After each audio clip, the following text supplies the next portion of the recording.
when everybody moved to consulting or engineering job, I said, goodbye, I want to go to Cambodia. I want to build houses for poor people. World is open to you, and it depends only on you how you will use all these opportunities and freedom. If the path is clear to you, it means that you are walking in the path of someone else. Your company is a great balance of like social and business. I wanted to give back to my city what it gave to me. I tried to grow up grasses in my own homeland and make it flourishing. I wasn't good for being a good person in construction. I wasn't good for being a good entrepreneur. I wasn't a good artist, but I did everything. Hello everyone, and welcome to Tell Me Panda YouTube channel about studies and career abroad. Today is a very special edition because we have Damien with us. Damien is social entrepreneur, artist, street art artist, and he's an alumni of ESSEC Business School, which is top 2 business school in France. Hi Damien. Hi. Thanks a lot for joining us today. Really looking forward to know more about your story because it's not very typical parcours, as they say in France. So you studied in business school, then you went to Cambodia for some educational projects, and now you are entrepreneur. So can you tell us more about what are you doing today and how did you choose your entrepreneurial journey? Thank you for welcoming me. So I studied in ESSEC Business School. It's one of the most famous business schools in France. And I was in a master degree specialized in real estate. The purpose of this degree is to train some managers for project management and also urban projects. So what I did later, many years later, after I traveled in Cambodia and I had some jobs in France, I set up a company. It's dedicated to street art. So my purpose is to teach street art to kids, to people. The specialty of this company is to have a kind of social aspect because in 3 years we welcome more than 10,000 people. And most of them are coming from, I've got a special background. Some of them are refugees, some of them are disabled people, mainly of them are kids. And what we're trying to do is to give them some more self-confidence and also to teach them some hard skills dedicated to street art. That's really amazing because what really inspires me in your company that you are doing some good stuff for children. So there's really a social aspect. At the same time, you are not association, you are doing a business and you have this business background. So you managed to merge your passion for art.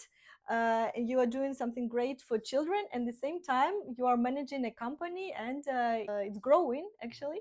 So how did you decide to set up your company? What was your journey behind?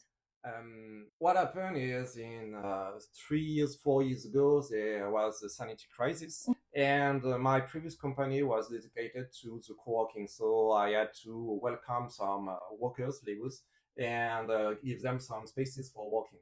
But during the sanitary crisis and many months later, I still have no right to welcome them in my office.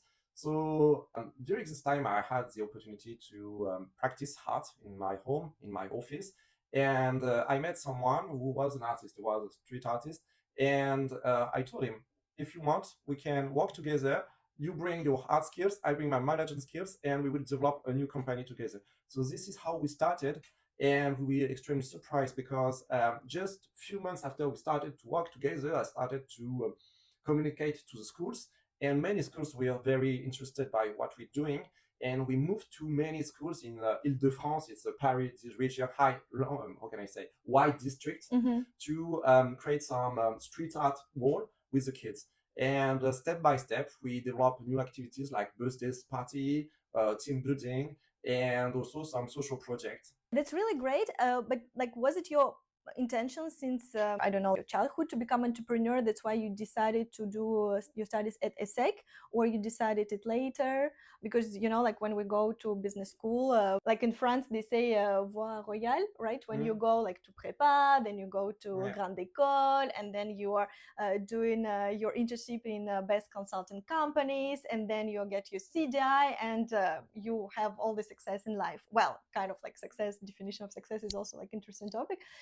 So was it your reflection behind that you would wanted to have this career in big companies, or you already knew that one day you would set up your company? I've got a very specific, what can I say, parcours in French.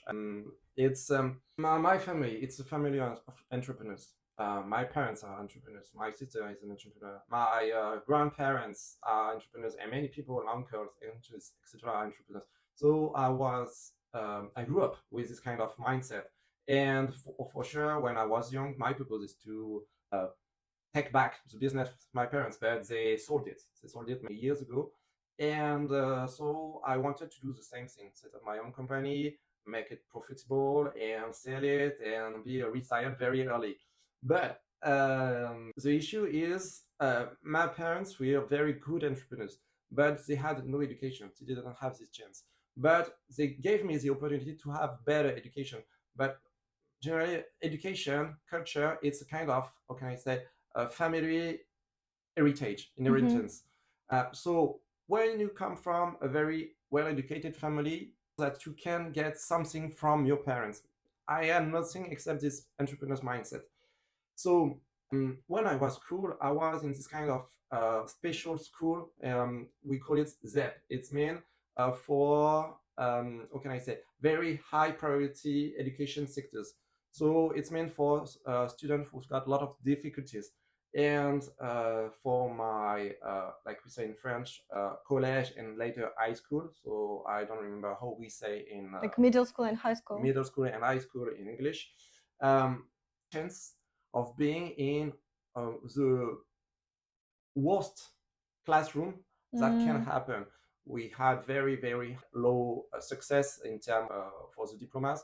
And so when I grew up, years after years, no matter if I had this willingness of being an entrepreneur, I collected years after years some lack of knowledge, especially in French, in mathematics, in English, in everything. So when I got my high school diploma, I was very proud of me because I had my high school diploma. And to give you an idea of how many people succeed and got this degree, we've been 35 people in my classroom and only 8 of us got it. So you're talking about bac? Yeah, I talk about the baccalaureate. That's the traditional diploma to go to the university. And I got my baccalaureate with a very low not rank, I don't know, I forgot the word, but just 10 on 20. And but I was very proud of me and I wanted to apply for the university. So I sent many curriculum to the universities and all of them refused me, all of them in Paris. And I wanted to go in a specific area, it's accounting, because what I heard from my family is to be a good entrepreneur, to manage the figures. So as I had no opportunity to go to the university, I sent it to some private school for BTS, Brevet Technicien Supérieur. It's 2 years courses for being an accountant. And what was surprising is the first years I kept my, how can I say, my bad habits of doing nothing. And so the first years I wasn't a very good student. And at the end of the first years, my teachers told me, you got a choice. You stay and you work, or you are fired. And what was surprising is that for the first time, in front of me, I didn't have some, how can I say, traditional teachers. They came from the professional background. So they are, can I say, retired professional who decided to become teachers. And I had another kind of discussion, another kind of vision of what can be a teacher and what's the purpose of a manager, like take you up and bring you to new challenge. And I told them, okay, this time I will work. And for the second years, I was the second best student in my class. So because for the first time when I was 19 years old, someone gave me my chance. And later, after my BTS, so it's 2 years, it's a short-term diploma. So generally, when you got your BTS, normally you are supposed to go to work. But I enjoyed so much these last years that I wanted to continue. So I sent my curriculum to the university. Normally, I was supposed to be accepted, especially because I had a good grade. And no, none of them accepted. So I went to the night classes for a year, and during the daytime I worked in a company dedicated to selling DVDs. So I got my diploma for the third years of management, accounting and management. Then I moved for the first time in Cambodia for holidays. At this moment of my life, I didn't know what I wanted to do. Okay, I got 3 years of training in accounting and management, but what can I do? I have to choose for specialization. And when I discovered Cambodia, I discovered that there was a country where we need people who are dedicated to build new cities, build accommodation, especially because the country is growing. What can I say? The city is poorly adapted to the new needs of the new urban people. So I wanted to dedicate the next years, my master degrees, to build accommodation in Cambodia. So then I moved to a special school, engineering schools for construction. So you went to Cambodia, you discovered that, then Yeah. you went back to France, Yeah. and then you decided to go Exactly. on with your studies. Exactly. And so I followed a 2 years degree for my master degree. And the second years, I moved to, I had a double diploma. So during the daytime, I went to this engineering school. And during the nighttime, I moved to the university for studying Cambodian. So at the end of my master degree, I had 2 degrees, 1 degree in language for Cambodian and 1 degree for construction. So at this moment, I had everything in terms of curriculum for going to Cambodia and work there. But from my childhood, I had one wish. It's when I was 14 years old and when everybody told me, you will do nothing in your life, you're not enough good for studying. I wanted to go to HEC or ESSEC, one of the best business schools. And a few years ago, I tried to apply for one of them because I was a dreamer. I believe that no matter who was my grade or no matter what kind of diploma I had, I believe that I had this kind of personality that they could enjoy. But I wasn't ready yet. And when I applied for the first time when I was 22 years old, before my master degree, they refused. I had no chance. And when I saw you've got kind of test for to pass, I had very bad grade because I wasn't enough trained for this. So at the end of my master degree, I knew that I had better knowledge, better skills, a good kind of curriculum, and a very interesting profile. So I worked hard for passing the test. And I applied. I had the choice between two degrees, one in HEC and one in ESSEC. And I choose ESSEC because in the ESSEC, you've got something more social in terms of animation, not regarding to me, but regarding to the vision of the school. More students are dedicated to some social job, and I wanted to meet these people, meet these personalities. So it means you were admitted to the best business school in France, and you choose the second best. No, I had the choice because when you got the test, you got the choice at the end to where you want to send your curriculum. Okay. So So you didn't send to HEC? No, because when I went sent first Okay. to ESSEC, they accepted quickly. So I didn't want to try the other one, and the vision of HEC was maybe too, what can I say?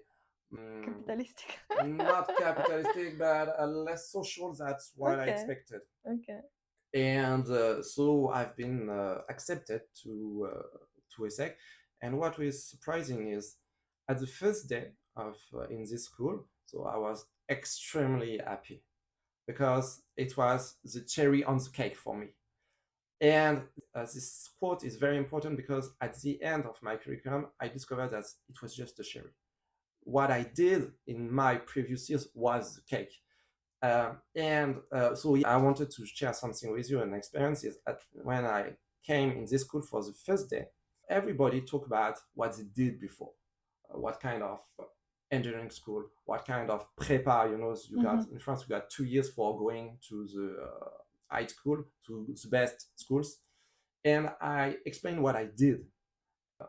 Colleagues stand up and say, sorry, but I don't understand why we accept this kind of profile. He didn't work hard as much as us for going into the school. And at this moment, I was astonished by this kind of reaction because I worked hard for going and work with them. And my teachers, main teachers for the class, talk about what I did, and he said he had one of the best results for entering in the class. So I was extremely happy for being there, but also the teacher defended me and saying that I was one of the best. So it was a double, how can I say, double success recognition. day. Yeah.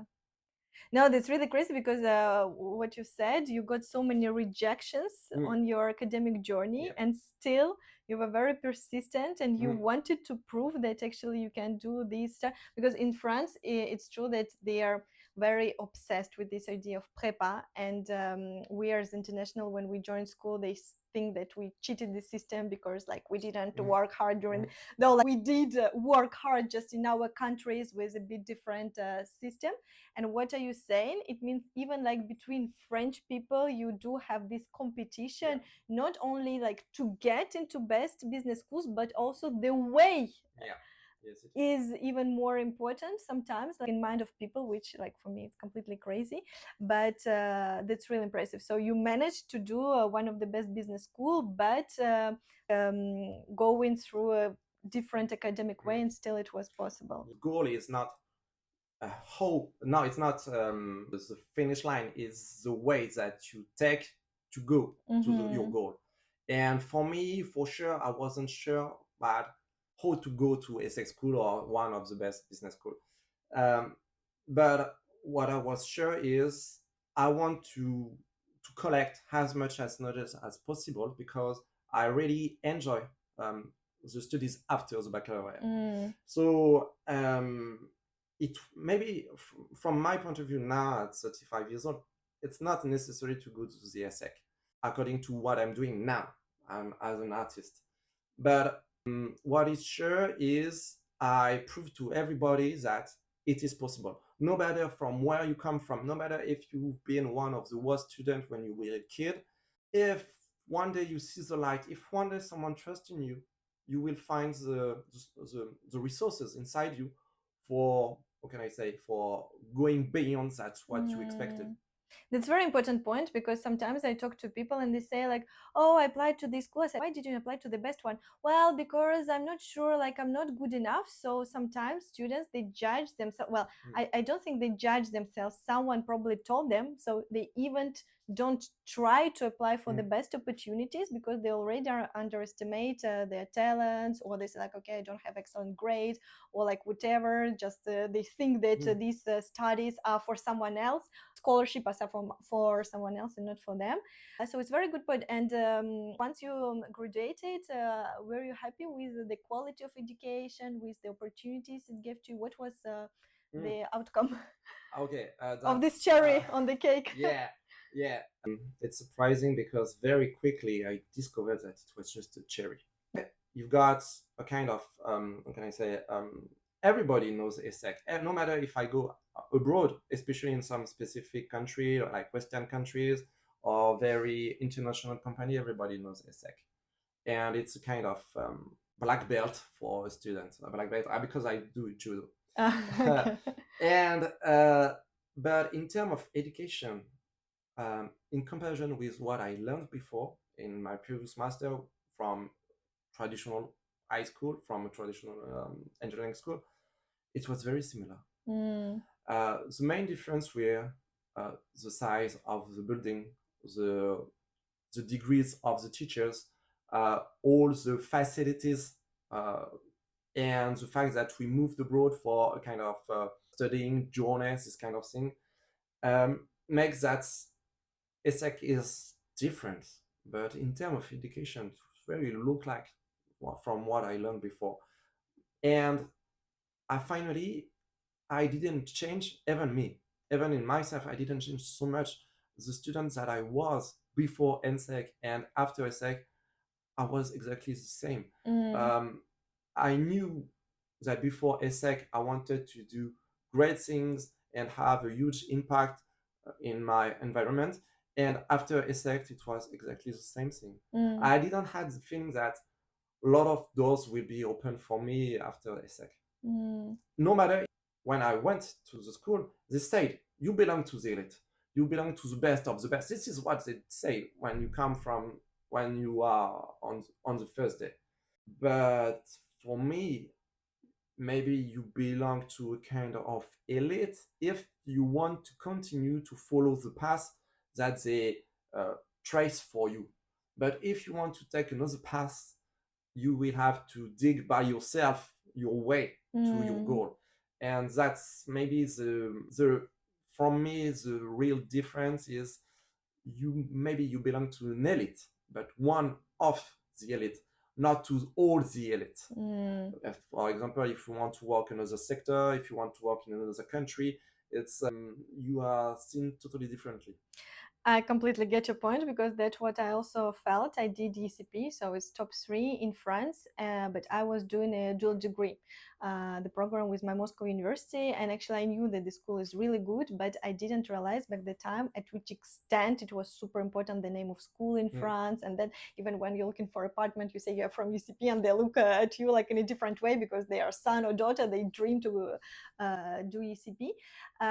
But that time I'm in Moscow, I was working in a publishing house, and I knew that I would like to work in like education field or like in book industry. But 1 year later, I felt like I should go to consulting, because everyone was talking about consulting. You have all these consulting companies, and I knew that it was not for me. But at some point, just because there were so many things happening around consulting, finance, I was kind of like, probably I'm missing something and I don't understand something. But like, I wanted to stick to my point that like, okay, I want to work in books, education, that's my passion. So I finally did my internship at Amazon, which kind of like was a compromise between books and business. But it's true that I felt if you want to do something different, it's kind of possible, but you don't really find these opportunities easily. That's why after my internship at Amazon, I spent like 1 year looking for a job, and that's how also my project developed, because I shared this story openly, and like lots of international students could relate. Not only because the market is hard, and it's hard and slow, and for internationals it's really hard to find a job after because of visa, language barrier, etc., but also because I didn't want to work for corporations, and I didn't find lots of opportunities which would be really interesting for me, and which would allow me to stay in France with a good salary, with visa, etc. So it kind of was like, okay, should I compromise myself and go like to these big corporations and on this very typical career path? Well, we don't judge. If you really feel it's your way, and if you're passionate about consulting, why not? But when you are not passionate about it, and you're kind of like forced by environment, that's really not evident how to find your way. So I think like it demands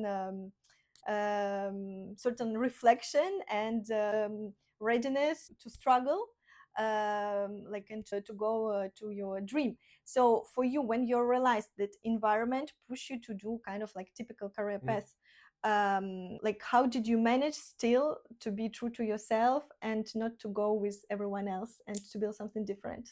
It's a matter of personality, because like you said, normally you are trained for following a path, and if you want to do something different, and it was my purpose, because when I went to this school, I said I want to go to Cambodia, I want to build houses for poor people.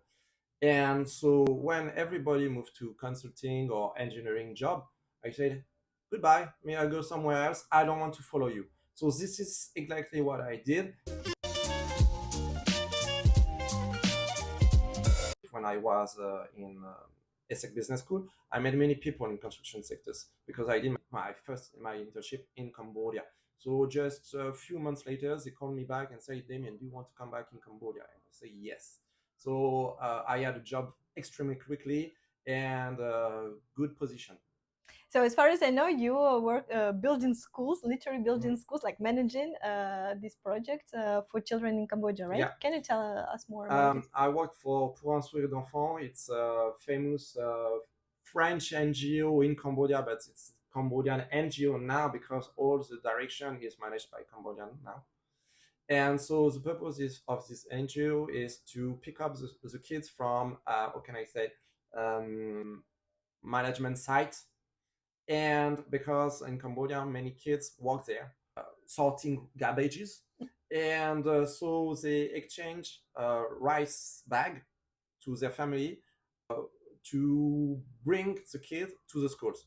So at first, 30 years ago, it was a very small schools, but years after years became bigger and bigger, and now they probably take care of more than 8,000 kids per year. And they started to develop more and more advanced diploma in this school. At the beginning, it was just secondary schools. Then after high school, then after they started to teach car repairing, accounting, and this kind of job.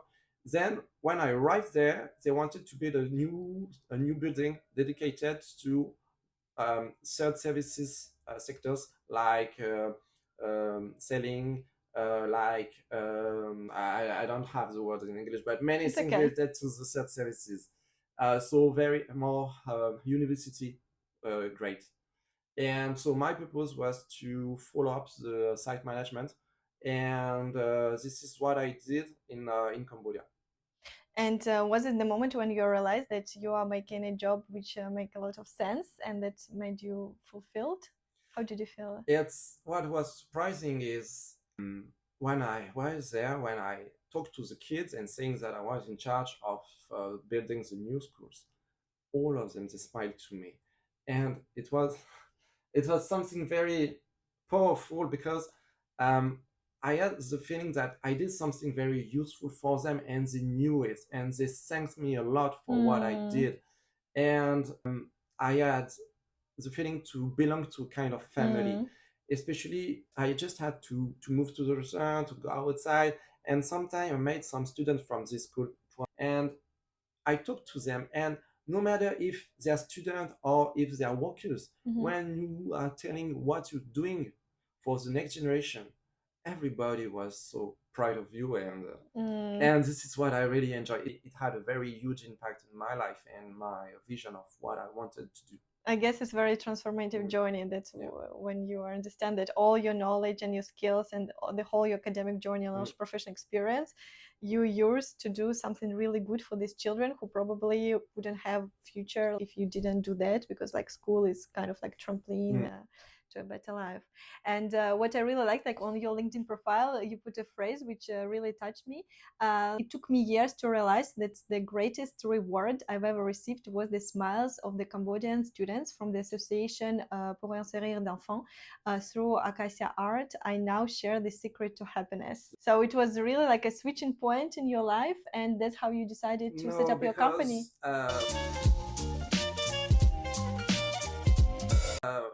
When I was younger, I was a less sensitive man, and don't forget that what I learned is construction. Construction is just brick and mortar. So you don't put human. You put human inside your building, but when you build the building, you don't put humanity inside your construction. So when I came back in France, I worked for investment fund dedicated to the construction. And after I set up my own company, and I started to put this kind of humanity in my previous company, it's the famous co-working. So during the daytime, I rented the spaces to companies for meeting room, and during the nighttime, I organized some concert, some one-man shows, many activities, especially dedicated to the leisure and the culture. And from this moment, something started to change inside me because I felt that what I did had more sense than work in construction companies than before, except in Cambodia. And then happened the sanitary crisis, and I discovered street art. I started to paint by myself, to work with my colleague. And when I saw all the kids that were happy about what we're doing, I started to remember my life in Cambodia. I started to remember how powerful a smile is on me. So this was the sentence, the fact that it took me many years to understand that happiness comes from the smile of others people takes sense. So it's the definition of success for you. And that's the definition of success. What is surprising is I grew up with this idea that finally the success is related to what kind of education you have, what kind of job you have, what is your position, how much you earn. Only things related to, can I say, very adult vision and less social, less human vision. And years after years, I discovered that what was very important for me was what kind of impact I've got on the other people, how much happiness I can procure to them. And this is what makes sense in my life today. We welcome more than 10,000 people. That's incredible. 10,000 smiles. So you can imagine how happy I am now. That's really very inspiring. But the question I think we all have, so why did you come back to France? Because, you know, like people who are watching us, who follow my blog, our clients, they are all internationals who at some point of their life, they decided to move abroad, either for their studies or for their career. And most of them, they, like for different reasons, they decided to stay in another country. Though I'm still convinced that study abroad experience really change your life, but like you can do whatever you want. You change your mindset is changed, so you can go back to your country and bring something new there and build something new. You can stay in this country where you studied, or you can go somewhere else. Actually, like, world is open to you, and it depends only on you how you will use all these opportunities and freedom. But in your case, so you worked abroad and then you made a decision to go back to your home country and to build business here. What was your arguments, reflection? Why did you do this? First of all, I came back in France for personal reason.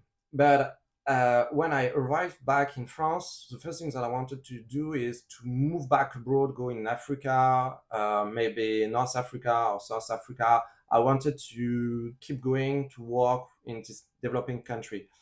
But very quickly, I had a very nice, interesting job position for that allowed me to travel all around France. And like they told me, I got kind of green card for doing everything that I want.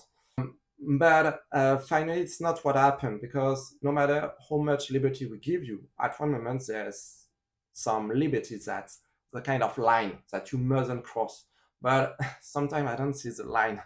And this is what happened. So this is why I wasn't able to keep going inside these companies.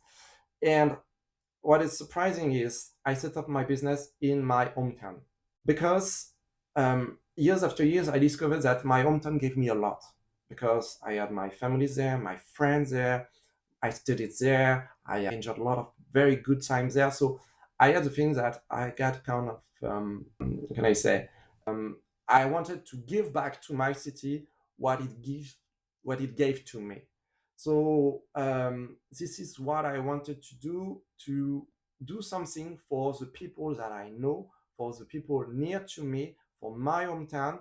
And it's, you know, when you're young, you always believe, especially me, because when I was in France, when I was young in France, just after my high school, my diploma, my ESSEC diploma, I had the feeling that finally everybody is too stubborn in France, and no one let me being what I wanted to be. So this is why I moved abroad. I moved so in UK. I tried to work in UK, and I moved to Cambodia. And finally, the most important is not the fact that the grass is greener abroad, but is take what you've got here, take care of your own land, no matter if it's dusty, no matter if there's a lot of rock. But if you work hard, you will see the grass starting to grow up. And this is what I did, try to grow up grasses in my own homeland and make it flourishing. Like that's really very inspiring. Like to you see something that you are not agree with, and sometimes we have to suffer from this system and like still to stay here to be able like to change a little bit on your scale the system. So that's very powerful. It's really a matter of vision. Change your mind and try to see what is good where you are, and you will see some opportunities. Because if you move abroad, don't forget that you are a foreigner. No matter how many years you are in this country, you are a foreigner. You don't have all these kind, what can I say, non-verbal skills, all these non-verbal culture. Things are invisible. Like Saint-Exupéry said something like, we only see well with heart, because most of the things are invisible for the eyes. And when you are a foreigner, and especially if you are not very sensitive, you will see nothing. You will not be able to see the opportunities. But if you go back to your hometown, you will see that you got a lot of opportunities. You just have to dig and to develop in your hometown something special, something that it needs. And it took me 2 businesses to understand what my city needed. The first one was to organize a sort of tiers, like we say in France, so it's this kind of building where you have got professional events and leisure activities. But later, after the sanitary crisis, this is when I started to develop my art company. That's very interesting vision, but I wonder whether it depends that you was born in developed country, then you went to developing countries, and then like you are staying like in your home country, which is developed. But lots of people who follow ours, they are coming from developing countries where there are not that many opportunities than in developed, and so for them it's kind of like open doors to a better life, to better job salaries, and also it's opportunity to support their families who are there. I wonder whether their reflection is different, and also like some people, unfortunately, they come from places where there's really like not secure, or there are wars and like everything happening. But at the same time, it's also like a matter probably of financial resources, because or not. Actually, that's a very open question, because I heard lots of people also going back to their developing countries with all the knowledge again, like to develop the even villages, to launch social businesses, etc. So even when you have like good intention, money, financial situation really impacts. And like for me, your company is a great balance of like social and business. Would you give any recommendation, because like we all say, okay, money is not the most important thing in our life. Okay, on est d'accord, we do agree with that. But it's good to say when you have like at least money to cover your basic needs, and like it's a huge point when you struggle, like to get some resources, etc. So when you in your story, you went through very different periods of life, when you also went through different struggles, and you saw people, wealthy people, you saw like poor people, and like with all your experiences, what is your reflection or probably piece of advice, like in terms of financial stability, into like how to deal with this? It's years after year, I became more philosopher, and I'll share with you this quote from Carl Jung, a psychoanalyst. He said that if the path is clear to you, it means that you are walking in the path of someone else. Yes. And my vision is, when you've got some very high ambition in terms of social activities, you will face to a lot of difficulties, because of course for a century very few people try to set up this kind of business, and this is why capitalistic businesses are so important in our life. It take time, because even for capitalistic business, it took many centuries before in order that it works well now, if we can say it works. For sure, you will face too many difficulties. For sure, maybe your first business will fail.